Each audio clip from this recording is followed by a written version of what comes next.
Pooja Plastic, bathroom accessories, essentials that make your bathroom beautiful, and many more. Pooja Plastic, colorful range that makes every bathroom cheerful. गृह मंत्री ने संसद में छत्तीसगढ़ के पूर्व मुख्यमंत्री भूपेश बघेल को भी निशाने पर लिया। शाह ने कहा कि छत्तीसगढ़ की कांग्रेस सरकार ने नक्सलवादियों को बचा कर रखा, सहेज कर रखा कि मुझे किसी व्यक्ति के सामने ये बातें नहीं करनी है। ये कहते हुए उन्होंने अपनी बात शुरू की। उन्होंने कहा, भूपेश बघेल को पूछो प्रूफ दूं क्या, ये कहकर उन्होंने सीधे तौर पर चैलेंज किया। उन्होंने कहा कि अगर हाँ बोले विपक्ष, अगर हाँ बोलता है तो वो फंस जाएगा। इस पर कांग्रेस सांसद अमर सिंह ने कहा कि ये वो पार्टी है जो हर चीज के लिए दूसरे को दोषी ठहराते हैं। मैं आज रिकॉर्ड पर ये कहना चाहता हूं, बिहार 24 के पहले नक्सल मुक्त हो चुका था। महाराष्ट्र एक तहसील छोड़कर 24 के पहले नक्सल मुक्त हो। ओडिशा 24 के पहले नक्सल मुक्त हो चुका था। झारखंड एक जिला छोड़कर 24 के पहले नक्सल मुक्त हो चुका था।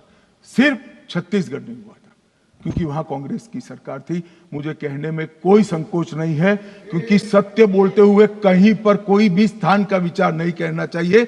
सत्य बोलने के लिए ही होता है। छत्तीसगढ़ कांग्रेस की सरकार ने नक्सलवादियों को बचा कर रखा था। ये वो पार्टी है जो हर चीज दूसरों पे ब्लेम करते हैं। सलवा जुदम की बात करी, मैंने उठ के खड़े होके कहा कि सलवा जुदम 2005 में जब शुरू हुआ, बीजेपी का मुख्यमंत्री रमन सिंह था। फिर जब यूपीए गवर्नमेंट थी 2004 से 14 तक, उसी वक्त बड़ा सिस्टमेटिक काम शुरू हुआ था कि ये रेड कॉरिडोर जो बन गया है उसको खत्म कैसे करना। इनकी तो आदत क्या है कि जो हो जाए वो हमने किया, जो नहीं हुआ वो दूसरों ने किया।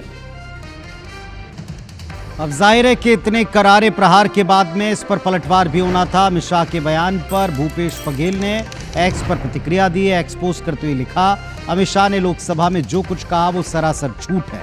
जिन 5 साल में हमारी सरकार रही उसमें नक्सल प्रभावित राज्यों के मुख्यमंत्री की कई बैठकें हुई, जिनमें राज्यों के मुख्य सचिव और पुलिस महानिदेशक भी मौजूद थे। इन बैठकों में केंद्र सरकार ने ये आपत्ति कभी नहीं उठाई कि कोई राज्य नक्सलियों को बचा रहा है। मैं अमित शाह जी को चुनौती देता हूं कि हमारी सरकार की कार्रवाइयों पर केंद्र सरकार की किसी भी आपत्ति का कोई प्रमाण है तो उसे सार्वजनिक करें। अगर आपत्ति तब नहीं की थी तो आज ये सब क्यों कह रहे हैं?